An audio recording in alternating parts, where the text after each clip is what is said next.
meses, la carta, la primera epístola que el apóstol Pedro escribió a un grupo de creyentes que ya vamos a ver en qué condiciones se encontraban.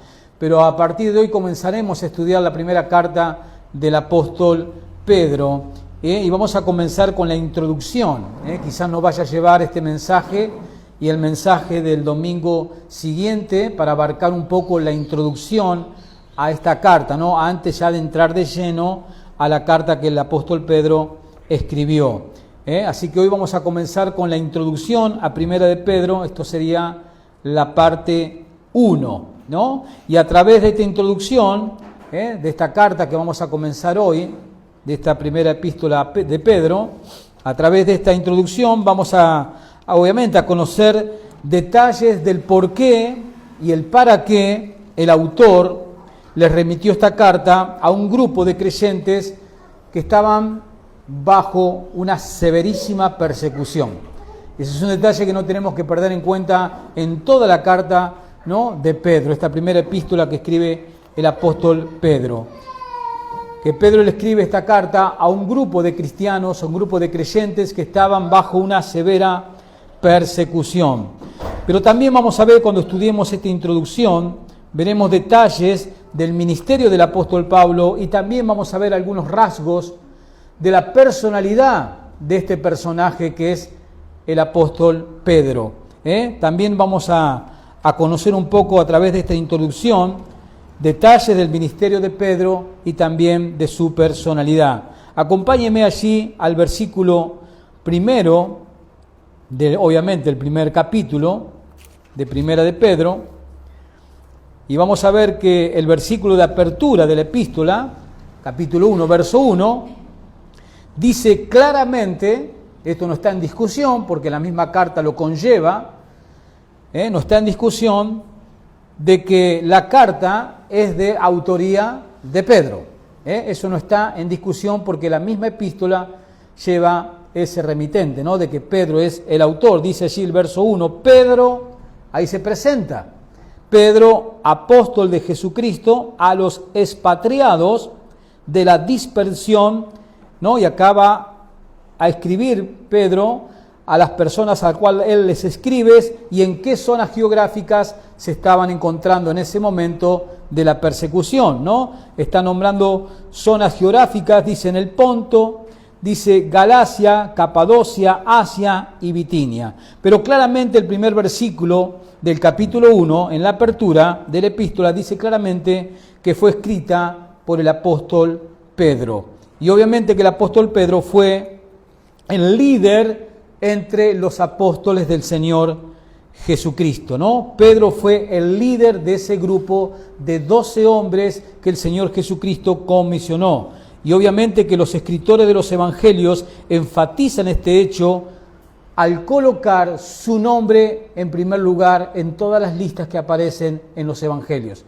Eso nos da a entender de que Pedro era el líder de ese grupo de discípulos del Señor. Acompáñeme, por ejemplo, al evangelio de Mateo, que es el primer evangelio, al capítulo 10, y vamos a corroborar esto, de que Pedro fue el líder entre los apóstoles de Cristo, porque obviamente los escritores de los evangelios enfatizan este hecho al colocar su nombre a la cabeza de cada lista de los apóstoles. Mateo capítulo 10, versículo 1 y versículo 2 constatan esta verdad.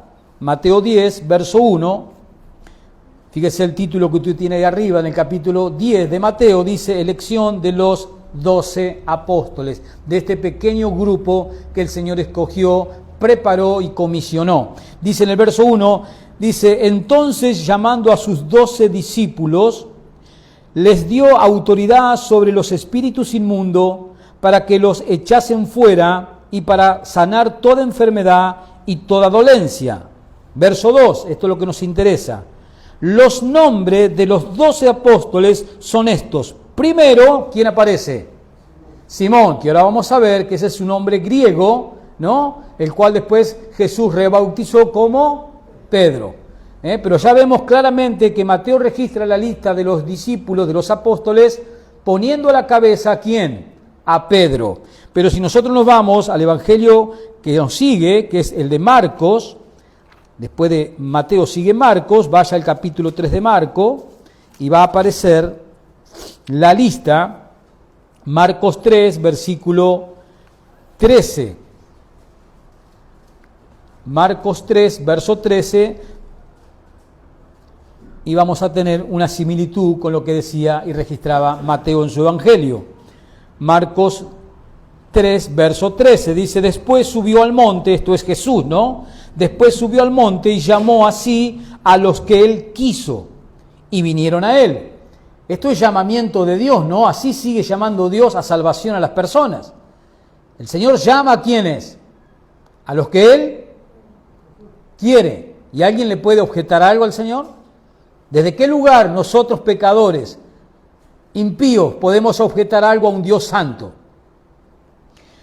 Seguimos con la lectura, dice verso 13, después subió al monte y llamó así a los que él quiso y vinieron a él. Y estableció a 12 para que estuviesen con él y para enviarlos a predicar, y que estuviesen autoridad para sanar enfermedades y para echar fuera demonios. Y ahí comienza la lista nuevamente en el verso 16. ¿Quién aparece primero?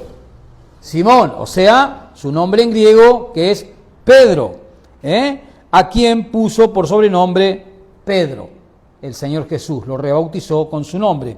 Pero vemos como Marcos también en su Evangelio registra, cuando da la lista de los 12 discípulos o apóstoles del Señor, quien fueron después apóstoles, siempre aparece Pedro a la cabeza. Vayamos al Evangelio que continúa, que es el de Lucas, capítulo 6 de Lucas, y vamos a corroborar el mismo principio de que Pedro fue el líder de este grupo íntimo del Señor Jesucristo compuesto por 12 personas.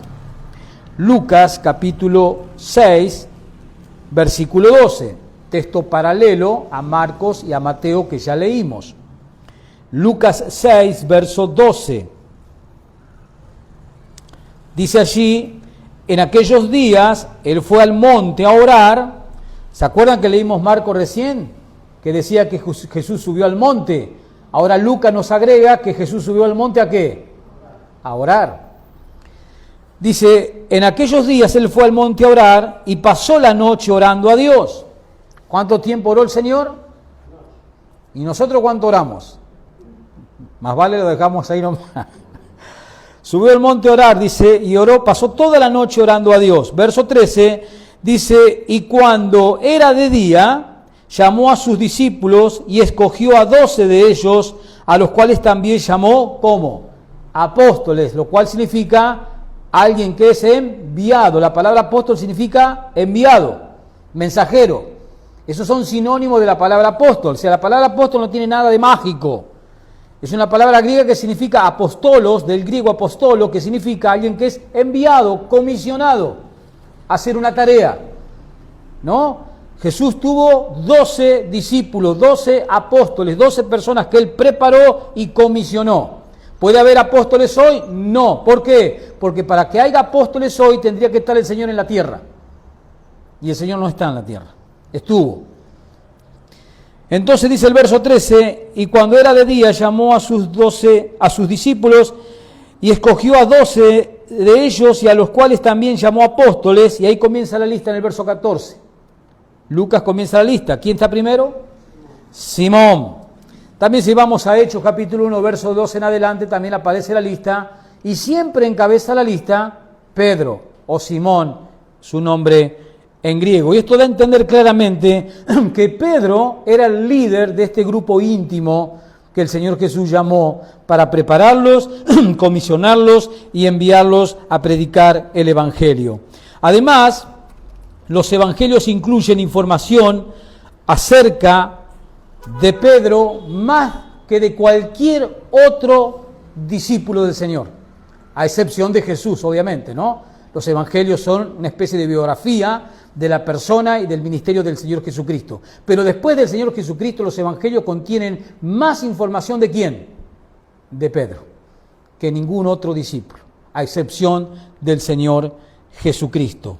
¿no? Entonces, ese es otro dato que también tenemos que tener en cuenta, ¿no? Que incluyen más información acerca de Pedro, o sea, del apóstol Pedro, que de cualquier otra persona fuera, como dije recién, de Cristo. Originalmente, conocido como Simón, como recién lo vimos en la lista, Simón, que obviamente es su nombre griego, o también es llamado en los evangelios Simeón, que es una especie, un derivado del hebreo. Pero tanto cuando aparezcan los evangelios Simón o Simeón, ¿de quién están hablando? De Pedro, para que no se nos haga confusión.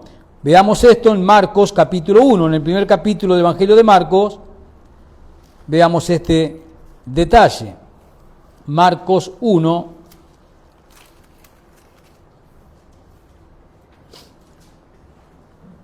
que ya lo vimos también en la lista que nos daban los 3 evangelios, Mateo, Marcos y Lucas.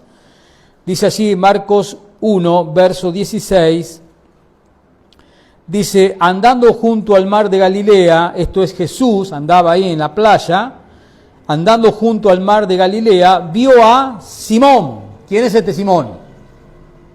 Pedro. Y a Andrés, su hermano, que echaban la red en el mar porque eran pescadores. Acá tenemos otro detalle también en esta biografía que estamos armando de Pedro. ¿A qué se dedicaba Pedro? ¿Cuál era su oficio? Pescador. Era pescador. Pero acá vemos cómo Marcos, ¿no?, toma su nombre en griego, Simón, y lo llama Simón y agrega que Pedro, o sea, Simón, tenía un hermano de nombre Andrés. Si nosotros nos vamos al Evangelio de Juan, capítulo 1,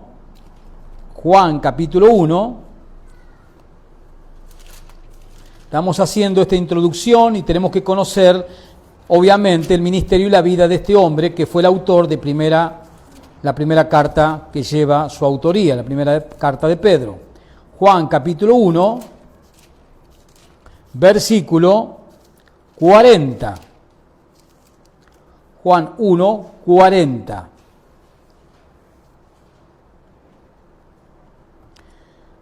Dice allí, Andrés, que es el hermano de Pedro, Andrés, hermano de Simón, y ahí agrega Juan, ¿no? Simón, Pedro, ese nombre que le dio el Señor Jesucristo con el cual lo rebautizó. Era uno de los 12 que habían, dice, oído a Juan, Juan el Bautista, y habían seguido a Jesús. Entonces vemos claramente que originalmente el nombre de Pedro, ¿cuál era? Simón, derivado del griego, el cual el Señor Jesús rebautizó como Pedro. ¿Qué otro detalle podemos conocer de Pedro? Bueno, que Pedro era de una familia, como decía recién el evangelista, de pescadores que vivían en Betsaida, la ciudad de Betsaida que está al norte de Israel. Son ciudades, ¿no?, que están a la orilla del mar de Galilea, porque ellos se dedicaban a la pesca, ¿no? Originalmente Pedro era de una familia de esa ciudad de Betsaida y más tarde se mudaron, Pedro con su familia se mudó a otra ciudad muy cerca también al norte de Israel llamada Capernaum. Y un detalle importante de estas dos ciudades, Betsaida y Capernaum, recuerden, Pedro con su familia era original de esa ciudad de Betsaida al norte de Israel, ¿no? Luego se trasladó con su familia a la ciudad de Capernaum, que no estaba muy lejos de esa ciudad, dos ciudades marítimas, se dedicaban a la pesca. Pero un detalle importante de estas dos ciudades, de las sociedades de esos tiempos, de estas dos ciudades, vamos a ver un detalle importante, ¿no? Ciudades y sociedades de las cuales Jesús se lamentó y mucho. Acompáñeme al Evangelio de Lucas, capítulo 10.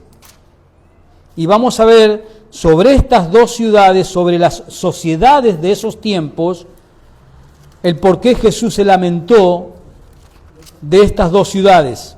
Lucas 10, versículo 13. Recuerden, Pedro era originario de Betsaida, luego se mudó a Capernaum. Precisamente dos ciudades de las cuales Jesús se lamentó profundamente. Y vamos a ver por qué Jesús se lamentó profundamente de estas dos ciudades, de las sociedades de esos tiempos. Lucas 10, verso 13, dice el título allá arriba: ayes sobre las ciudades impetuosas, impenitentes. Versículo 13, ¿no? En una exclamación de lamentación comienza el verso 13. ¡Ay de ti, Corazaín! ¡Ay de ti! Y ahí aparece la ciudad, donde era oriundo Pedro. ¡Ay de ti, Betsaida! Que si en Tiro y en Sidón se hubiesen hecho los milagros que se han hecho en vosotras, tiempo ha que sentadas en silicio y cenizas se habrían arrepentido. Por tanto, en el juicio serán más tolerable el castigo para Tiro y Sidón que para vosotras. Y tú, ahora va a nombrar a la otra ciudad donde Pedro también se mudó con su familia, y tú, Capernaum, que hasta los cielos eres levantada, hasta el Hades, es decir, el infierno, serás abatida. O sea, dos ciudades en las cuales el Señor, ¿qué estuvo haciendo? Por un tiempo determinado.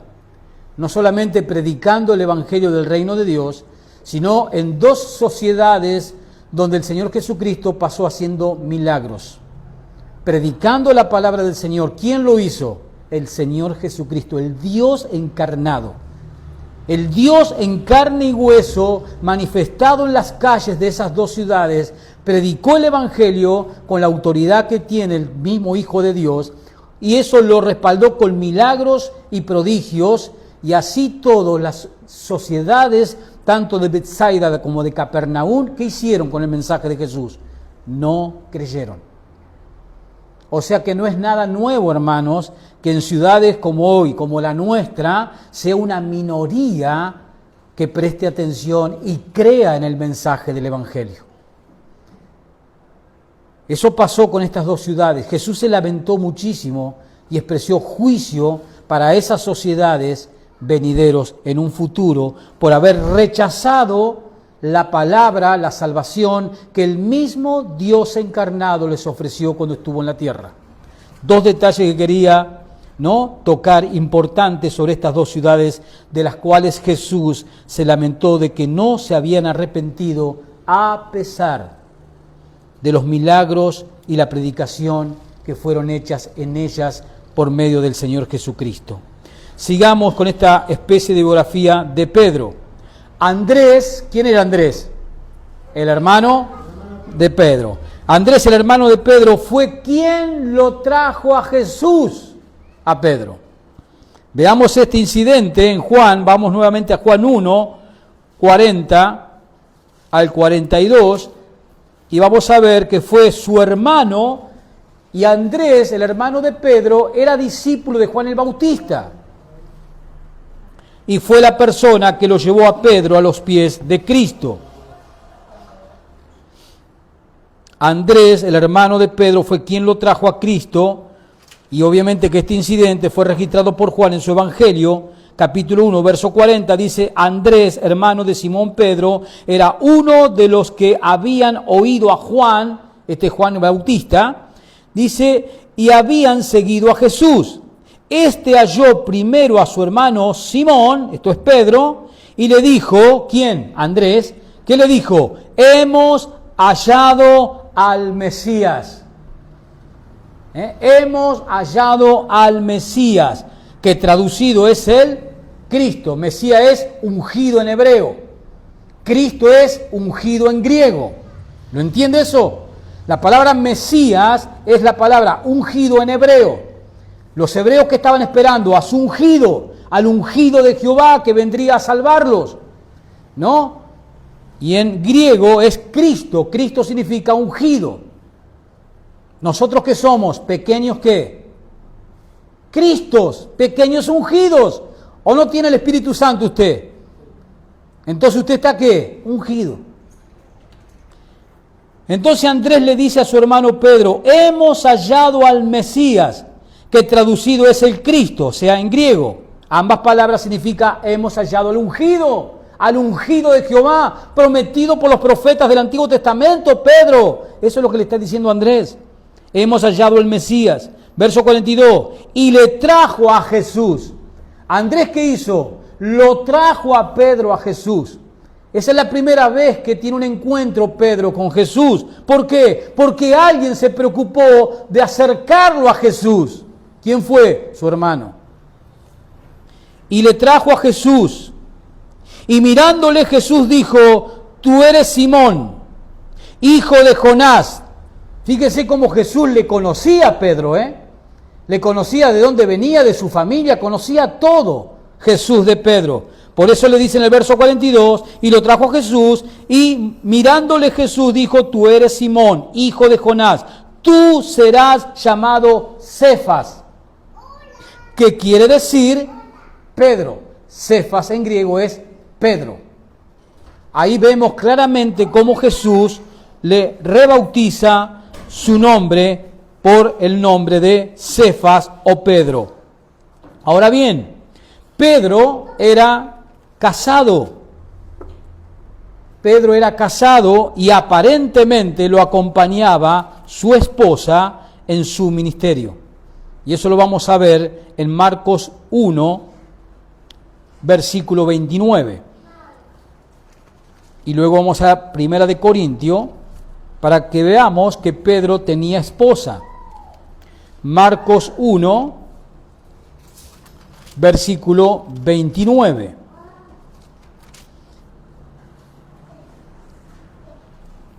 Otro detalle también que es importante conocer de este personaje que es Pedro, autor de la primera carta que lleva su nombre, que él no era soltero, él tenía esposa, era casado. Dice Marcos 1, 29, y el título que usted tiene arriba ya le va a dar un pantallazo. ¿Qué dice arriba el título?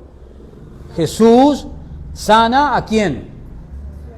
A la suegra ¿de quién? De Pedro. ¿Qué quiere decir? Que si tenía suegra, ¿qué tenía? Esposa. Dice: al salir de la sinagoga vinieron a casa de Simón, o sea, ¿la casa de quién?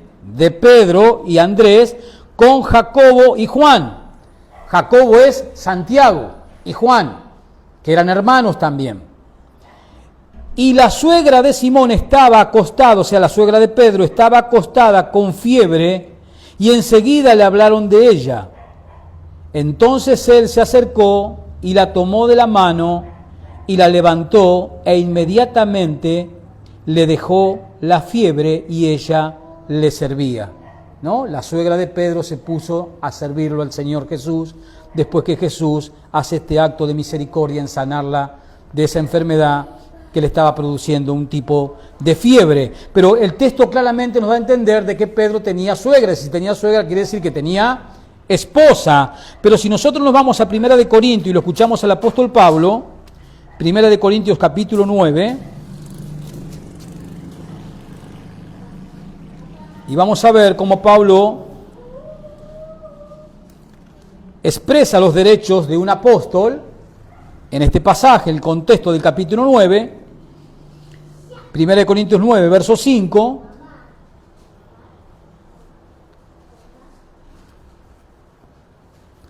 Dice el apóstol Pablo allí, 1 Corintios 9, 5, no tenemos derecho de traer con nosotros una hermana por mujer, como también los otros apóstoles y los hermanos del Señor. ¿Y quién más? ¿Quién es Cefas? ¿Qué tenía Pedro? Esposa. ¿Y la esposa qué hacía? Lo acompañaba Pedro en su ministerio. Eso es lo que da a entender el versículo. Verso 5. No tenemos derecho, dice Pablo, a traer con nosotros una hermana por mujer, como también los otros apóstoles y los otros hermanos del Señor y Cefas.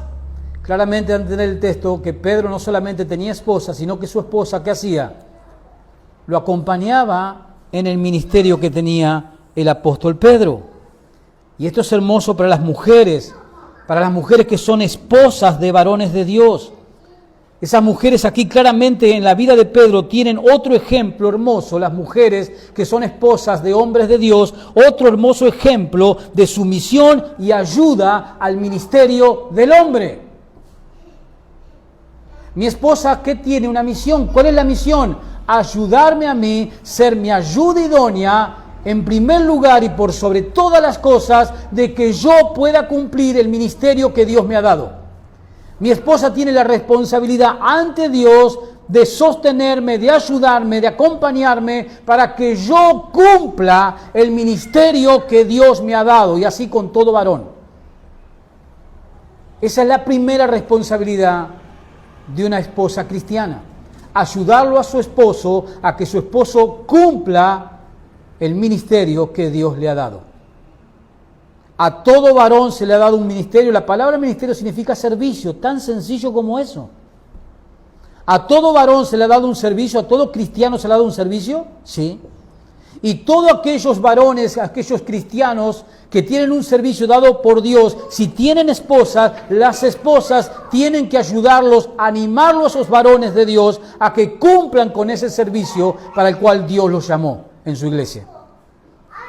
Y en la vida de Pedro, con la esposa de Pedro, tenemos un ejemplo de eso. Un ejemplo de una mujer sumisa y una mujer que cumple su papel de ayuda idónea, acompañándolo a Pedro, ayudándolo a Pedro. Ya más adelante, en la segunda parte de la introducción, vamos a ver también cómo la tradición nos dice claramente cómo terminó la vida de la esposa de Pedro, para que veamos que realmente lo acompañó hasta el último día de su vida, a que Pedro cumpla con el ministerio que el Señor le había dado. Pero vemos claramente que Pedro tenía esposa, y tenía una esposa sumisa, obediente, ayudadora, y que lo acompañaba en todo momento y en todo tiempo a Pedro. Pedro también, si nosotros volvemos a Marcos 1, vamos a ver que Pedro fue llamado a seguir a Jesús al comienzo del ministerio del Señor. Recordemos que el ministerio del Señor duró aproximadamente entre 3 años y 3 años y medio. Al principio de esos 3 años, el Señor llama a Pedro al ministerio. Marcos capítulo 1, versículo 16. Marcos 1, verso 16 en adelante. Dice: andando junto al mar de Galilea, vino a Simón y a Andrés, dice, su hermano, que echaban la red en el mar porque eran pescadores, y les dijo Jesús, ahí los encuentra, principiando el ministerio Jesús, comenzando su ministerio, ve a estos 2 hermanos y les dijo, venid en pos de mí, y haré que seáis pescadores de hombres. Ya no van a ser más pescadores de peces. Síganme, les dijo Jesús, y los voy a transformar en pescadores de hombres. ¿A través de qué Pedro y su hermano Andrés se iban a transformar en pescadores de hombres? ¿A través de qué? De difundir, de llevar, ¿el qué? El Evangelio de Jesucristo. ¿Qué somos nosotros, cada miembro de la iglesia? ¿Qué somos? Pescadores de hombres. ¿Y cómo vamos a pescar a los hombres? ¿Cuál es la red que nosotros vamos a echar sobre las almas? El Evangelio del Señor Jesucristo. Lo mismo. Si tú estás en Cristo, si tú estás en la iglesia de Cristo, estás con un primer propósito sobre todos los propósitos. ¿Cuál es? Ser pescador de hombres. Cuando salgas de aquí, estés mañana en tu casa y te acuestes y te pongas tu cabeza en la almohada, en esta noche recuerda que tú estás en Cristo porque Dios te ha llamado a que seas pescador de almas. Y lo que tienes que utilizar es el Evangelio. Y ese es ese Evangelio el cual tú tienes que conocer. Y para conocerlo tú lo tienes que encontrar en las Escrituras. Y para encontrarlo tienes que estudiar. Pero eso es claramente lo que el Señor le dice a Pedro, que al principio del ministerio fue llamado por Jesús a ser parte de ese grupo íntimo. Y obviamente, como dice el texto aquí, la evangelización fue el primer propósito por el cual fueron llamados los apóstoles. La evangelización. ¿Para qué los llamó el Señor Jesús a Pedro y a su hermano Andrés? Para que sean pescadores de hombres, a través de la difusión, de la predicación, de la proclamación del Evangelio del Señor Jesucristo. Ese fue el primer propósito por el cual fueron llamados. Y ese sigue siendo el primer propósito por el cual estamos en la iglesia de Cristo. de que sigamos adelante con la propagación y predicación y proclamación del Evangelio de Jesucristo, porque el Evangelio de Jesucristo es lo único que le puede cambiar el destino eterno a un pecador condenado al infierno si mañana muere en sus pecados. Nosotros tenemos, por la gracia de Dios, el conocimiento de el único mensaje que puede cambiar el destino eterno de esa alma. Por eso no podemos callar. Como dijo precisamente Pedro en el libro de los Hechos de los Apóstoles, no podemos callar lo que hemos oído. Esa fue la defensa de Pedro ante el Sanedrín judío, cuando los quisieron callar, imponiéndoles un castigo y la cárcel. Ellos le dijeron las siguientes palabras: no podemos dejar de decir lo que hemos oído. No podemos. Tú le puedes decir a un ave que deje de cantar. ¿Se lo puedes impedir? Hay una sola forma. ¿Cuál es? Matándolo. Pero ese pájaro, mientras viva, cantará y no dejará de cantar. Eso tiene lo mismo que tiene que hacer un creyente. Nosotros no podemos dejar de contar, de decir lo que hemos oído. ¿Y dónde hemos oído la salvación, el evangelio de salvación? En las páginas de las Escrituras. Una vez que somos impactados por el amor de Dios a través de las páginas del evangelio, no podemos dejar de decir lo que hemos oído. Somos llevados, hay una fuerza inherente en nosotros que nos mueve, un motor que nos lleva a hablar de Cristo a las personas. ¿No te pasa eso? ¿No te pasa eso cuando alguien te da un pie, así sea, pero chiquitito? Ya estás ahí dándole la semilla de la palabra del Señor. Y qué gozo se siente cuando esa persona te da 5 minutos nada más. Te da 5 minutos donde tú te puedes explayar dándole el Evangelio. Se siente un gozo en el alma. Pero precisamente la evangelización fue el primer propósito por el cual estos hombres, como Pedro, fueron llamados. Y sigue siendo la misión principal de la iglesia. Nosotros aquí venimos ¿a qué? A ser instruidos por la palabra de Dios, a ser capacitados por la palabra de Dios, para después cuando salgamos afuera tengamos las herramientas para poder pescar las almas de los hombres que están perdidos en sus delitos y pecados. No venimos aquí a ser entretenidos, no venimos acá a pasar un buen momento para la carne. Venimos a instruirnos en la palabra del Señor, para estar cada día mejor preparado para dar y presentar el Evangelio de Cristo que puede llevar a las personas a la salvación eterna. Vayamos al capítulo 3, ya que estamos en Marcos, y vamos a ver cómo más tarde, después de haber sido llamado junto a su hermano Andrés, ya en el capítulo 3 de Marcos, que ya estuvimos leyendo hoy, son comisionados como apóstoles. Primero son llamados y luego pasa un tiempo y son preparados, comisionados y enviados. Ahora, ¿como qué? ¿Como discípulos? No, como apóstoles. Lo cual significa la palabra, como expliqué anteriormente, la palabra apostolos en el griego significa ser enviado. Y la iglesia de Cristo, cada miembro de la iglesia de Cristo, o sea, cada uno de nosotros, si somos genuinos cristianos, cada uno de nosotros somos ¿qué? Un apóstol. En ese sentido de la palabra de ser enviados, también el Señor nos llamó ¿para qué? Para enviarnos ¿a dónde? Al mundo donde nos movemos, a tu familia, a tu círculo de amigos y conocidos. Allí te envió el Señor como apóstol, como enviado. ¿A qué? A que les prediques el Evangelio. Pero Pedro, después que fue llamado al tiempo, fue comisionado con los otros 11 al ministerio de apóstol. Versículo 13, después salió al monte, Marcos 3:13, y llamó así a los que él quiso y vinieron a él, y estableció, ¿quién? El Señor Jesús, estableció a 12 para que estuviesen con él. ¿Se puede tener hoy el oficio apostólico como estos hombres? No, porque una de las condiciones, ¿cuáles eran? Había que estar ¿con quién? Con él. ¿Él está hoy acá en carne y hueso? No. Suficiente prueba para decirle a esos chantas que andan diciendo que son apóstoles, que no lo son. Verso 14, y estableció a 12 para que estuviesen con él y para enviarlos a predicar y que tuviesen autoridad para sanar enfermedades y para echar fuera demonios. ¿Quién tenía esa autoridad? Los 12 apóstoles del Señor Jesús. ¿Alguien más tiene esa autoridad después que ellos murieron? No. Nadie más tiene esa autoridad. Yo puedo agarrar y poner las manos sobre una persona y declararla sana de la enfermedad que tenga. No tengo esa autoridad.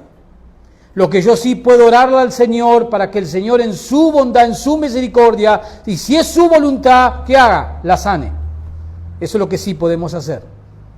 Pero yo no tengo implícito en mí el don de ir, imponer mi mano y sanar a una persona. Esa era una autoridad dada solamente a esos 12 hombres. Cuando esos hombres dejaron este mundo, esa autoridad dejó de estar en los seres humanos.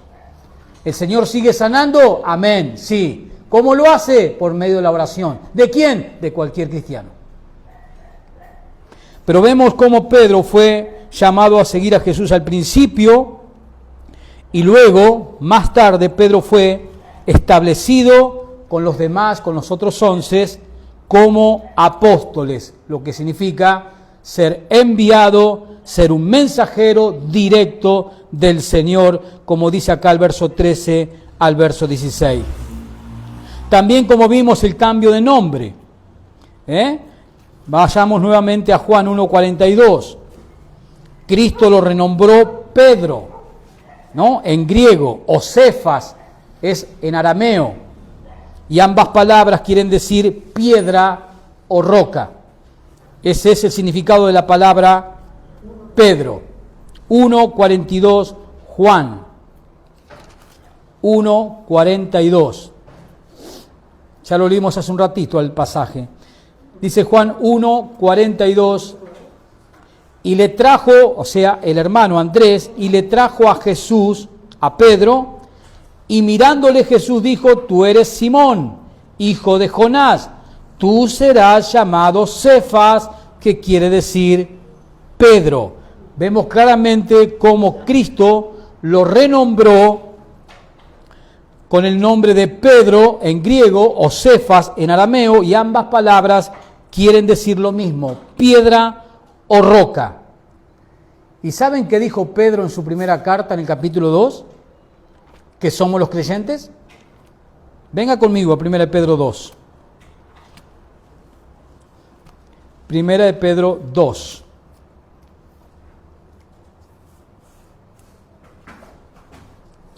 Primera de Pedro 2, versículo 4. Dice allí el apóstol Pedro, acercándoos a él, esto es Cristo, piedra viva, la piedra angular, o sea, la piedra principal del edificio, ¿quién es? Cristo. Eso es lo que está diciendo Pedro, acercaos a él, piedra viva, desechada ciertamente por los hombres. Esto hace alusión a los judíos cuando él estuvo, lo rechazaron como su Mesías. Mas para Dios escogida y preciosa. Escucha el verso 5. Le dice Pedro a estos cristianos, vosotros también, ¿como qué?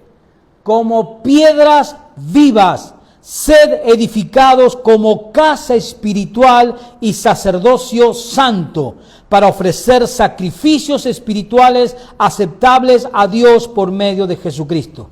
¿Qué somos nosotros los creyentes? Piedras vivas. Y todos juntos, ¿qué somos?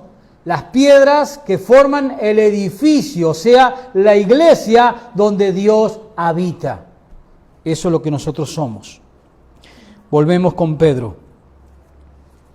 También tenemos que entender que en los evangelios es notorio que el Señor escogió a Pedro, y eso se ve en los registros de los 4 evangelios, que uno de los propósitos por el cual el Señor escogió a Pedro fue para enseñarnos varias lecciones espirituales. Vamos a ver algunas de ellas. Vaya a Mateo 16. A través de Pedro, ¿qué lección espiritual nos enseña en este incidente de Mateo 16 el Señor Jesús? Mateo 16, versículo 13.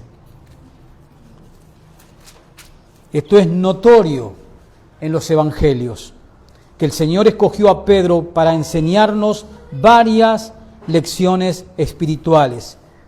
Por ejemplo, Mateo 16, 13, dice allí, Mateo 16, 13, viniendo Jesús, a la región de Cesarea de Filipo, preguntó a sus discípulos diciendo, ¿quién dicen los hombres que es el Hijo del Hombre? Ellos dijeron, unos Juan el Bautista, otros Elías y otros Jeremías o alguno de los profetas. Él les dijo, ¿y vosotros? ¿Quién decís que soy yo? Respondiendo Simón Pedro, Jesús le está haciendo la pregunta a los 12, pero aquí salta ¿quién? Pedro. Respondiendo Simón Pedro dijo, tú eres el Cristo, o sea el Mesías. Tú eres el Cristo, el Hijo del Dios viviente. Entonces le respondió Jesús, bienaventurado eres, Simón, hijo de Jonás, porque no te lo reveló carne ni sangre, sino mi Padre que está en los cielos. O sea, Pedro ante la pregunta de Jesús da la respuesta correcta. ¿Quién es Jesús? Algunos allá dicen que eres un profeta de la antigüedad, otros allá dicen que eres no sé quién, pero Jesús le dice a esos 12, pero ustedes, yo quiero la respuesta de ustedes, mis íntimos. ¿Quién dicen ustedes que soy yo? Y salta y irrumpe Pedro en nombre de los demás, diciendo, tú eres el Mesías. Tú eres el Hijo del Dios viviente. Bienaventurado Pedro, has respondido correctamente Pedro. Eso soy yo, dice Jesús. Que es Jesús el Mesías prometido. Que es Jesús el unigénito del Padre, del Dios Todopoderoso. Pero ¿qué le agrega Jesús allí? Mira, Pedro, la conclusión de tu respuesta no fue por la capacidad de tu intelecto humano. No tiene nada que ver con eso, Pedro. La respuesta es correcta, pero la respuesta fue correcta porque te fue revelado del cielo, te fue revelado por mi Padre para que entiendas cuál es mi verdadera identidad. ¿Y cuál es la lección espiritual que podemos aprender? Que para poder entender las cosas espirituales, para poder comprender las cosas espirituales, para poder entender y conocer la identidad de Jesús, se necesita la intervención de Dios. No solamente en Pedro, sino en cada ser humano. Hay muchos que saben acerca de Jesús. Hay muchos que conocen la Biblia. Hay muchos que están enamorados de Jesús. Pero esos muchos no conocen la esencia, la identidad de quien realmente es Jesucristo. Porque cuando tú entiendes que Jesús es el unigénito, el Hijo del Dios Todopoderoso, el juez del universo, tu alma se llenará de temor y tu vida cristiana cambiará radicalmente. Pero muchas veces vemos muchas personas que se autoproclaman cristianos y practican una vida cristiana que deja mucho que desear. Y muchas veces nos preguntamos, ¿habrá temor de Dios en ese corazón? Y por las evidencias de la práctica de vida que llevan, no hay temor de Dios. ¿Y saben por qué no hay temor de Dios? Porque no han comprendido, no han entendido cuál es la identidad del Hijo de Dios. Y eso solamente te lo puede revelar el Señor, el Dios eterno, como lo hizo con Pedro. En este incidente nos muestra que para entender las cosas espirituales y para poder ver, apreciar la identidad de Jesús, necesitamos la intervención de Dios. Venga conmigo a Lucas 24 y reforcemos este principio. Lucas 24. Vemos claramente cómo en los evangelios es notorio que el Señor Jesús escogió a Pedro para enseñarnos varias lecciones espirituales. Y la que estamos viendo es claramente que para entender las cosas espirituales y poder ver la identidad del Señor Jesucristo necesitamos la intervención de Dios, como fue en el caso y en el incidente de Pedro. Lucas 24, versículo 45. Versículo 44, para tomar un poquito el contexto. Lucas 24, 44. ¿Me sigue? Amén. Dice, y les dijo, este es Jesús, quien ya había resucitado. Jesús ya había resucitado. Está hablando con dos discípulos y les dijo, estas son las palabras que os hablé, le dice Jesús, estando aún con vosotros, que era necesario que se cumpliese todo lo que está escrito de mí en la ley de Moisés, en los profetas y en los salmos. Jesús le está recordando a estos discípulos que antes de que Él fuera crucificado, Él ya les había explicado y les había dicho que se tenía que cumplir todo lo que la Escritura hablaban de Él. Entre esas cosas, ¿qué hablaban las Escrituras? Que Él iba a ser asesinado.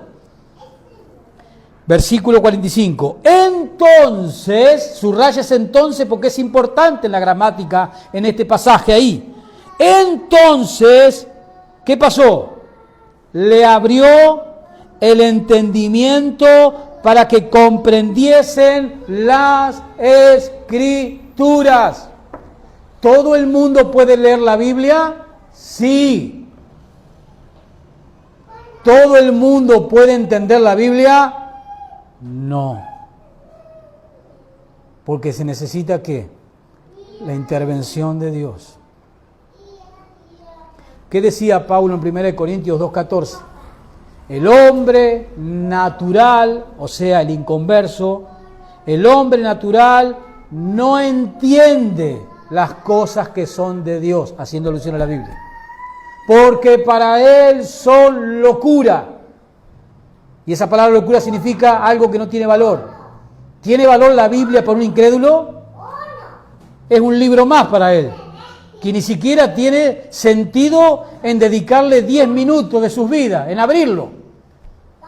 Eso es lo que significa esa palabra locura ahí en 1 Corintios 2:14. Para el hombre natural es locura. Porque no las puede entender, no las puede comprender. Porque para eso, dice Pablo, es necesaria la intervención ¿de quién? Del Espíritu Santo. Porque se han de discernir espiritualmente, dice Pablo. O sea, por la acción del Espíritu Santo. ¿Qué es lo que hace el Espíritu Santo entre tantas cosas cuando viene a morar en nosotros? Después que nos hemos arrepentido, después que hemos puesto nuestra fe en Jesús, el Espíritu Santo viene a habitar, a morar en nosotros. ¿Qué es lo que hace el Espíritu Santo en nosotros?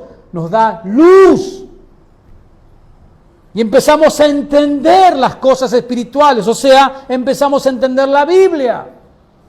Y empezamos a verlo a Cristo en las páginas de la Biblia. Y nos empezamos a dar cuenta que con Dios no se juega, que es algo serio. Que no hay cosa en este mundo más seria que la palabra de Dios. Entonces, nuestro compromiso con Jesús es otro.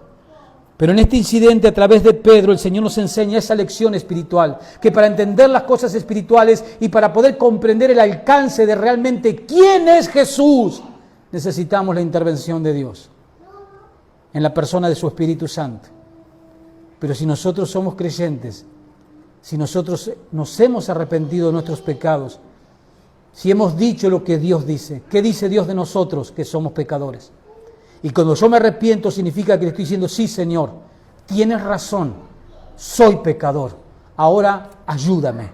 Entonces ahí cuando Dios interviene en tu vida. Pero tenemos que entender, en ese incidente de Pedro, cuando él, ante la pregunta de Jesús, ¿y ustedes quién dicen que soy yo? Pedro irrumpe tomando la palabra y diciendo, tú eres el Cristo, tú eres el Hijo del Dios viviente. ¿Cómo supo esa verdad profundamente espiritual? ¿Cómo supo Pedro? Te lo explicó Jesús. No te lo reveló Pedro carne y sangre. No fue producto de tu capacidad humana. Te lo reveló mi Padre. Y en ese incidente, Dios nos enseña que para entender las cosas espirituales, o sea, para entender la palabra de Dios en su sentido correcto, necesitamos la guía del Espíritu Santo. Si soy creyente, si me he arrepentido y si he creído en Cristo verdaderamente, el Espíritu Santo está en ti. Y el Espíritu Santo está en ti.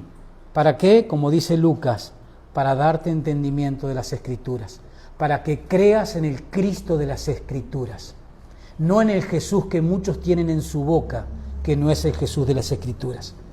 Para que conozcas, comprendas, adores, sigas y sirvas al Dios de las Escrituras, no a los dioses que hay en muchas personas en sus mentes, sino al Dios de las Escrituras.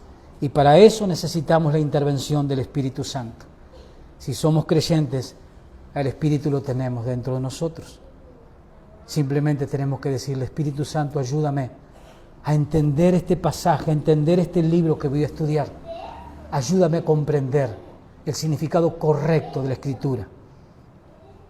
Porque solamente Dios nos puede dar ese entendimiento, como el ejemplo del apóstol Pedro. Amén, hermanos. Vamos a dejar por ahí. El domingo siguiente seguiremos con esta introducción a Primera de Pedro, conociendo más del ministerio de Pedro, conociendo más de la persona de Pedro y de la vida de Pedro. Algo hemos conocido de Pedro, ¿sí? Algo que no conocíamos, ya lo conocemos. Es importante conocer, ¿no?, la personalidad, el ministerio de este hombre. ¿Por qué? Porque vamos a estudiar su carta.